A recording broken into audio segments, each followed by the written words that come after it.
আসসালামু আলাইকুম বন্ধুরা, আপনারা সবাই কেমন আছেন? আশা করি ভালো আছেন। আপনাদের মাঝে প্রতিদিনকার মতো আজকে আবার নতুন একটা ভিডিও নিয়ে হাজির হলাম। আমার ভিডিও কোয়েল পাখির ভিডিও। এটা আমার কোয়েল পাখির খামার। খামারটির নাম সোয়ান কোয়েল খামার। এখানে জাপানি জাতের কোয়েল পাখি আছে। পাখিগুলা বিক্রি করা হয়। পাখিগুলার বয়স মাত্র 22 দিন। এগুলা ডিমে আসতে সময় লাগবে 40 থেকে 45 দিন। পাখিগুলার বয়স আজ 22 দিন। আর হয়তো 2 দিন পরে পাখিগুলার ডিম পাড়া শুরু করবে।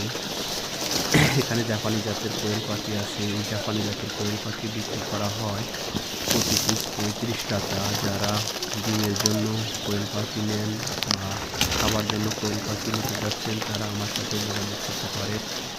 যোগাযোগের ঠিকানা নাজিরপুর। প্রতিনিয়ত কোয়েল পাখি বিক্রি করা হয়। আমার ভিডিওটা সবাই দেখবেন এবং সাপোর্ট করবেন।